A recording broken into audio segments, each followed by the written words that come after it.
on now? Yeah.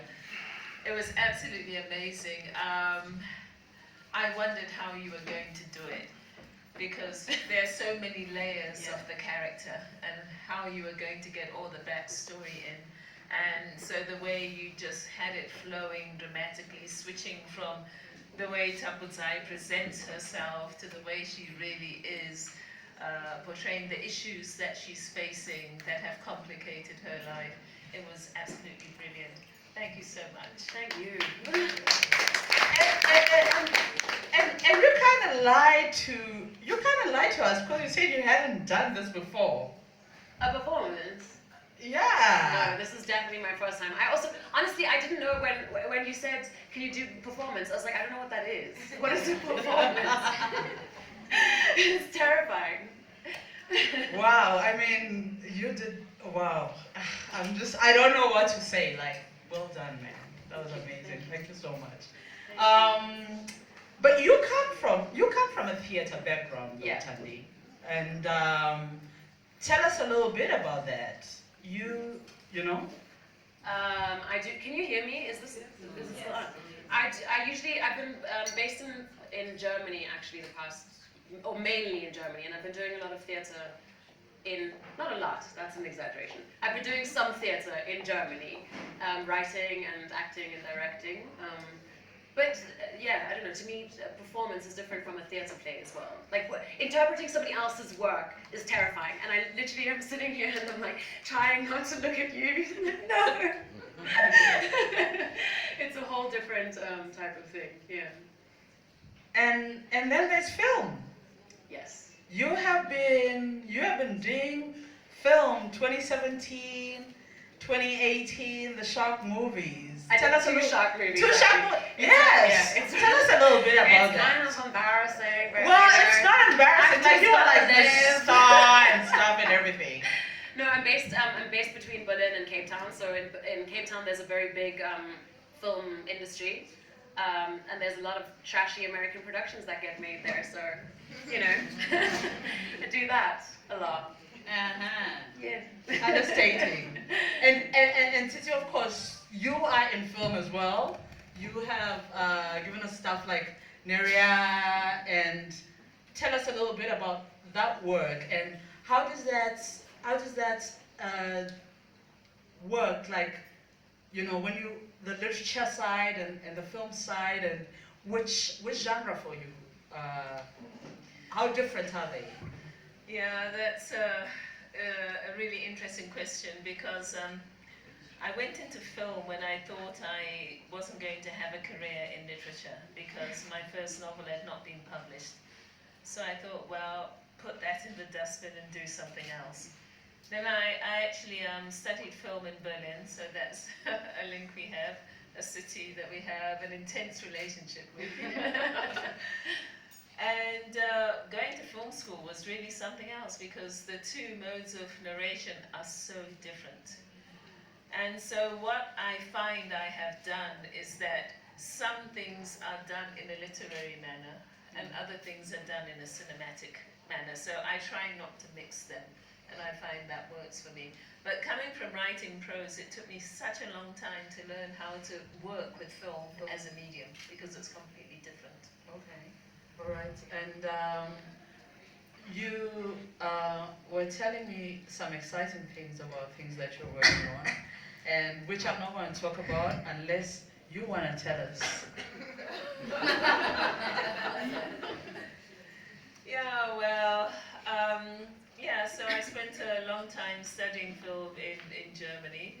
There was a language issue, then as I said, there was the medium issue. And I eventually graduated, so that was wonderful. And I went back to Zimbabwe and with the intention of making films, but there is no film industry in Zimbabwe, so making films didn't really materialize. And instead, I went into a lot of development work with young women. I thought the only way to begin an industry is to ensure that people have the skills, so I did a lot of teaching. But I also realized that it was more difficult for women to get hold of these skills. You know, film is not the kind of occupation that parents, at that time at least, which was at the turn of the millennium, that parents wanted their daughters to get into. So I thought I'd create a safe space for young women to learn the skills. So that's what I did. And so through various programs in Zimbabwe, then further afield also here in Kenya, we had a program in Nairobi for about 3 years. And then in 2017, I had a Pan-African program. Through those programs, I have about 6 films in development with people in different parts of Africa. There's a young woman in Rwanda writing something. There's 2 young Kenyan women who I hope are still writing something. And then I'm working on something that's fairly well developed with 2 young Nigerian women, and then there are a couple of others. So that's, I also realized that one can remain like on the fringes of the industry forever, making short films and little documentaries, but that is also not how you kickstart an industry. So I decided to put all the small productions on hold and hopefully not go back to them while I developed a slate of feature films. And so one of the films that I have, which is actually not part of the African Women's Program, but dates back to my Berlin days, is a film that I've just been talking to Thandi about now, because I need somebody who's Berlin-based to maybe engage with me on it. So some things are coming full circle right here this evening. It's fantastic to hear. You were, I was chatting to you and you were doing something in Italy recently. What were you working on? Oh, that was a very low budget production, film production, 7 weeks. German, it was a German production, it wasn't Italian.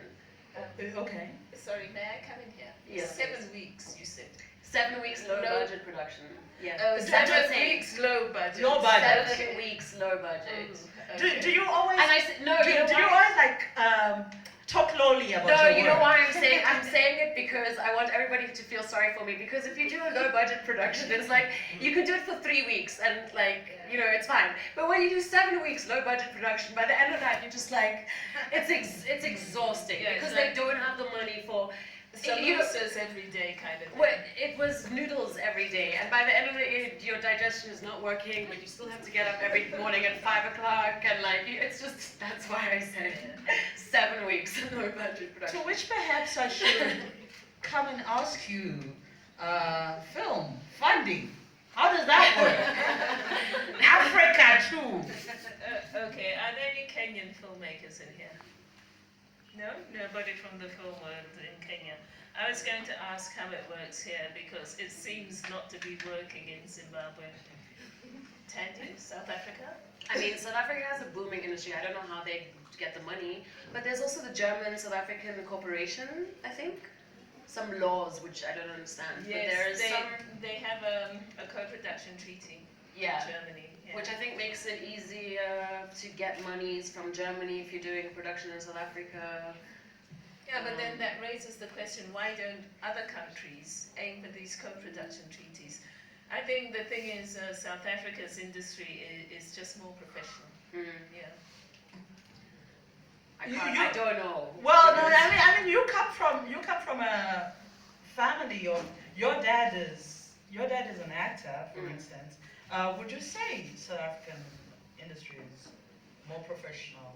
You know, is it Hollywood standards? Yeah, I mean, there's a lot of Hollywood productions being made in South Africa, so I'm guessing they're coming because they know what they're getting in South Africa. Okay. Also because it's cheaper than to produce in the US, I guess.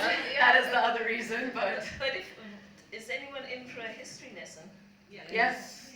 Okay, the cooperation between Hollywood and South Africa goes back really to like the beginning of the 20th century. And the studios were very tightly connected. And you'd have those people from the United States coming to make films even at that time.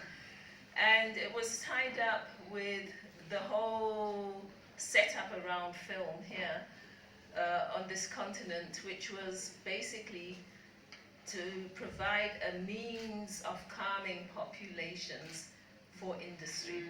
You know, so there would be some productions that were for the local population, but it was just to keep them occupied when they were in their hostels at the weekend. Whereas the big money spinners were being done in this way. And in fact, the Hollywood chains had close relation. The South African chains had close relationships with the Hollywood chains, which is why even today, Ster-Kinekor so easily gets all this Hollywood content, and it's so difficult to get local content into those chains. All right. I'm going to bring it back to this mournable body, because I don't know whether I told you, like, when I read it, I was immensely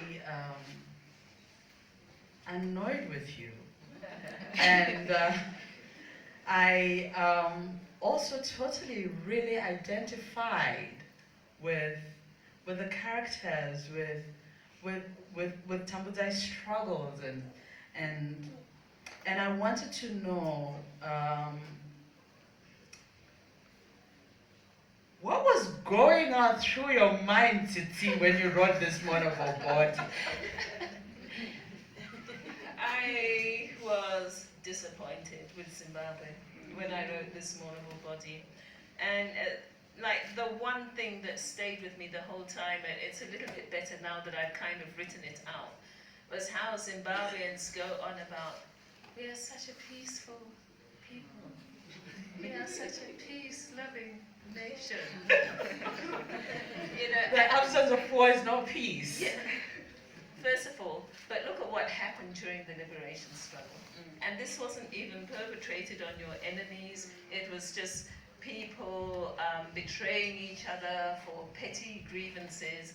And ever since then, there have been such levels of political violence in the country, and also other kinds of violence, like domestic violence at different levels. What happened with Tambuzai in the classroom, I mean, we have instances of teachers murdering students. And nobody wants to deal with this. Oh, we're such a peaceful people. And if only we had the right man at the top, everything would be fine. And I'm thinking, no, actually, it's not like that. Can we have a look at ourselves as Zimbabweans, huh? And maybe if we can begin to grasp the truth of who we are now, never mind who we were like before colonization or during colonization, but let's just look at where we are now. We might then be able to go forward. So that's why there's this relentless violence at these levels, the levels that you see it. I really wanted to just open up people's minds and eyes to how we behave as Zimbabweans. Thandi, when you read this mournable body, I remember you saying how you related to it. Tell me a little bit about your relationship with this particular text. I actually find what you're saying interesting because, yeah, before reading it especially, my perception of because I live in Cape Town, so I know a lot of Zimbabweans, but it's Zimbabwean men mainly. So really, the stories that I hear are all very much from like a man's perspective. So reading this mournable body was very interesting.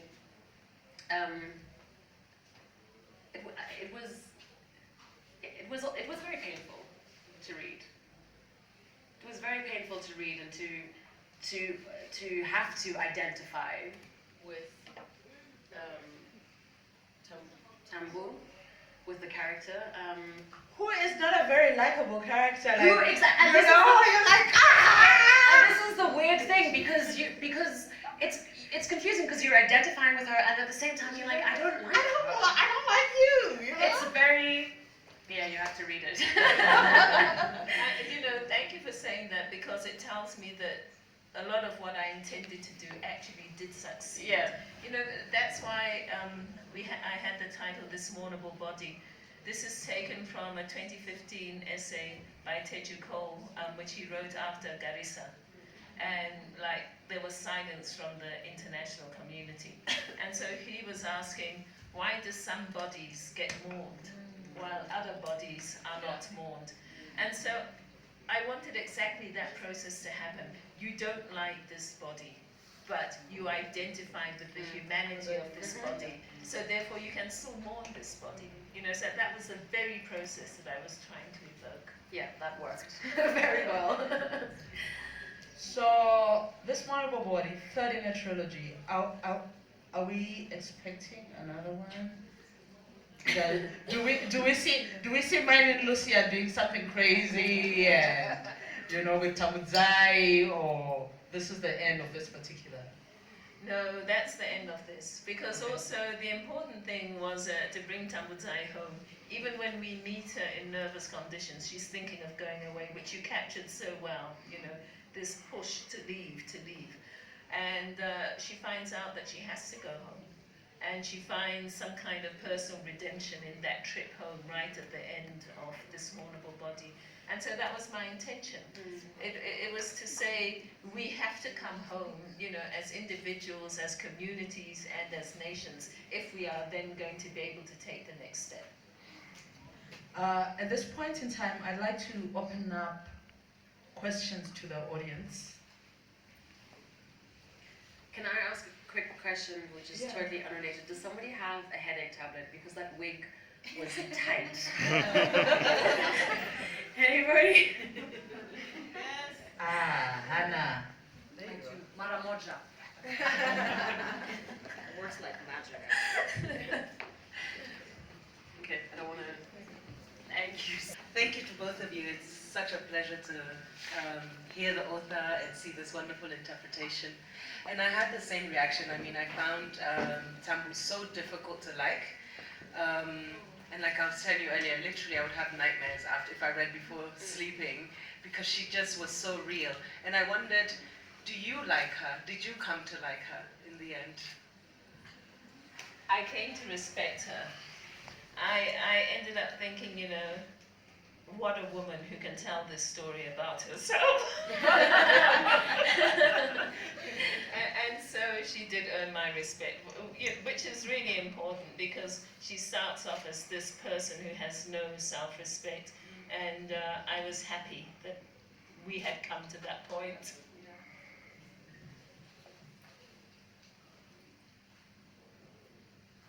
No questions? Other questions? I must start by saying I haven't read The Mournable Body. So for me, it feels as though Tambu, who I met in nervous conditions, has gone through so much over these years. And I'm curious about why, as a writer, you kept her alive for this long, what it was that you needed to finish with the story that started in nervous conditions. I felt that the story hadn't been concluded, and I always realized that I would have to conclude it. And it was very difficult because I was away from Zimbabwe from 1989 until 2000. That's when I went to film school in Germany.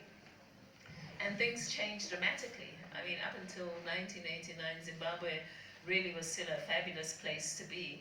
And I come back in 2000, which was at the time of the land reform, the so-called land reform in my opinion. And Zimbabwe is another country. And so trying to situate Tambudzai in that other country was something that I felt was necessary as an explanation to myself and to whoever cared to engage with the book about the kind of trajectory that the country had taken. And then the other thing is that in Tambudzai's case, as an individual, she's manifesting all this bitterness, all this resentment. There must have been a capacity for that, even going back. So this drive for success, this desire to have things, to make you something else, could not have been healthy. And so I also wanted to interrogate those objectives that maybe we had as individuals, as a nation. Because if working towards your objectives takes you so far away from a positive humanity, you really do have to stop and take stock before you can go on to the next step.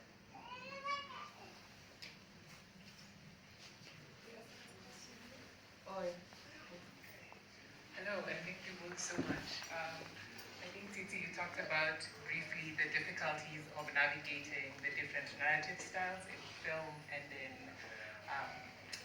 literature. And so I have a question about maybe what are some of those joys and difficulties and how those come through in your own experience. And then for Thandi, I was curious about the process of interpreting the book to become a performance on stage? And if you could share a little about that. Yes, so for me, my literature has always really been character driven, and it's I externalize a lot of the interior life of the character, which you can do in literature, which you cannot do so well in film because film is plot driven. Okay, we do say we have character driven films, but it is always about a character going through something. And you cannot so easily externalize that interior life. So what was said to be my strength as a writer of prose was actually my weakness as a writer of literature, you know, attending to the detail in order to describe your character. And I had to learn to be more plot driven. Yeah.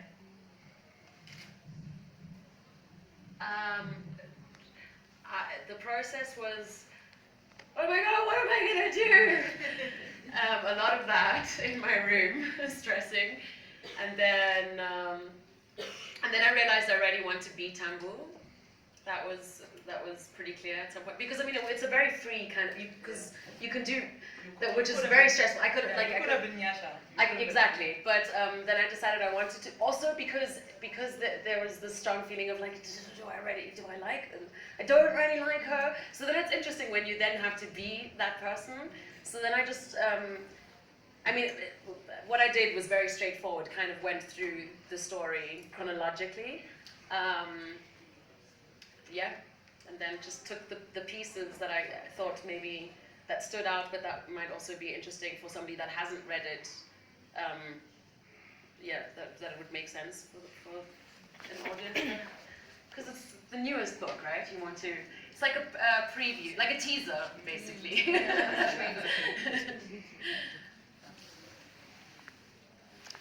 Mine is the Tsitsi. In the last year, you've headlined a lot of literary festivals across the continent.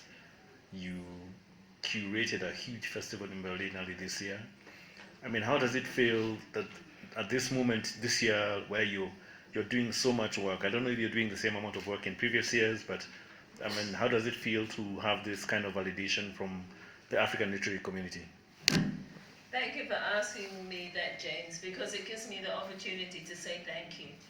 Yes, indeed, it's been an absolutely fabulous year on the continent and off the continent, and it began with Abantu in South Africa last year as well.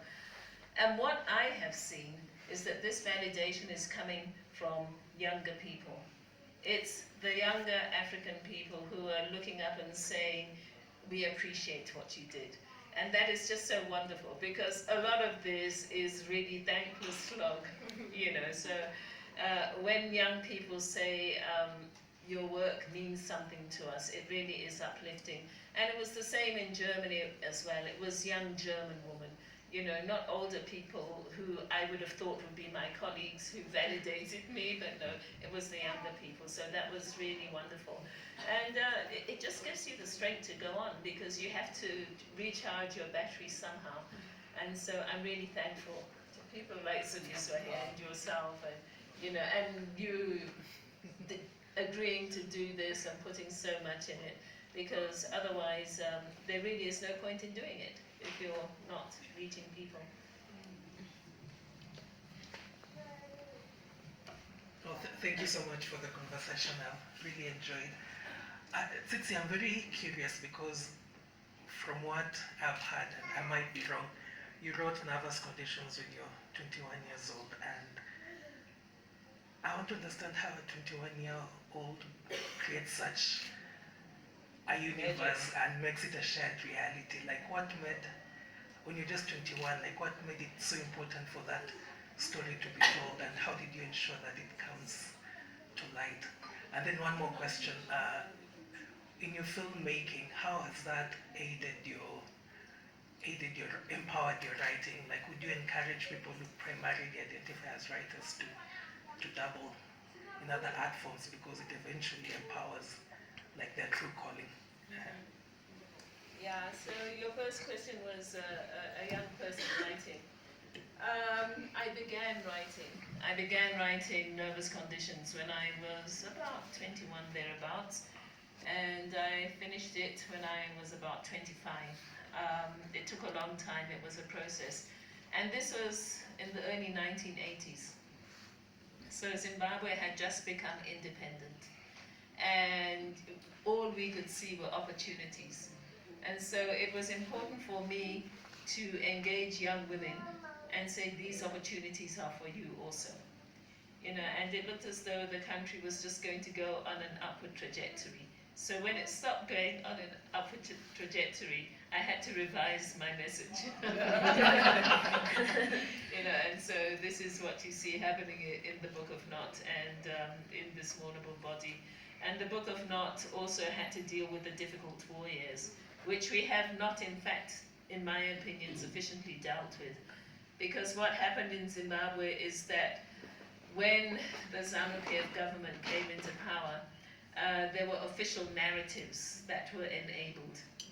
And these official narratives that were enabled, for example, through the Literature Bureau, were always about the glorious nature of the struggle and how you have to do such things in order to achieve freedom. And so we have never really interrogated the war sufficiently, and definitely not at a national level. You know, up until today, the old founding holiday of Rhodesia, which was called Rhodes and Founders, is now Heroes Weekend. And we have Armed Forces Day and Heroes Day. You know, so we still have that narrative of glorious, liberating war. And we haven't really interrogated that. So Nervous Conditions was written on the cusp of that euphoria of independence. And then I had to look at other things. Why that happened to me at that particular time, I think I was just, I believed that we had come to this positive stage, and I wanted to tell a positive story. Okay, there is Nyasha in Nervous Conditions who sounds a warning, but Tambudzai's trajectory in Nervous Conditions is more or less positive. And it looks as though the problems that she suffers are going to be surmountable. And then when we look at the situation that Zimbabwe is in now, we see that it wasn't so simple. And the interesting thing is that I was in South Africa, I think it was last year, must have been last year, and a young woman came up to me and said, "Tsitsi, look, I am Tambu. I had to move back home to live with my parents." So what I am seeing is that these things that play out in my environment that prompt me to write are playing out in many African environments. And I do feel that for me, I perceive myself as a witness. Whatever genre I'm writing in, I do feel that I have to be witnessing to our present, and that's what I try to do. Currently, I'm writing a dystopian young adult fiction, but it's about young people who have been given a task in an unidentified landmass, which is Africa post-apocalypse. The ancestors have given them a task to save their country. So in some way I do feel that narrative of person as it projects onto the narrative of nation is something that I would like to witness to. That could change, but that's how it is at the moment. And your second question was? Your filmmaking, how it aids your writing, empowers your writing. Yes, personally, filmmaking hasn't aided much for me so far. I'm hoping that now with these new projects I have, I will get some support for it, and I'll be able to actually make things happen. What I did do was a women's film festival, so that was exhibition of film. And really that's got nothing to do with narrative. So I try to keep them separate. As I said, they're very different modes for me of creation, and so I haven't really seen where they overlap. So you said you wanted to know whether it's good to have another stream of activity, and definitely yes, I would recommend it, because most of our industries on the continent our creative industries are not sufficiently developed to sustain people's livelihoods. So the more income streams you have, the better.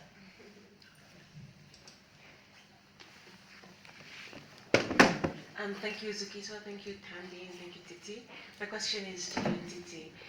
The line, "I was not sorry when my brother died," is an extremely memorable line. Could you talk to us a bit about how it came to you? Was it instantaneous? How did you come up with this opening line? Okay, well, I'll tell the truth and I hope it doesn't disappoint you. I had finished the book and that line was not there. And I was reading some books at that time, mid-1980s. You did still read. So I was reading books on how to write. So one of the books said, "Have a memorable first line." And did you just give it to us?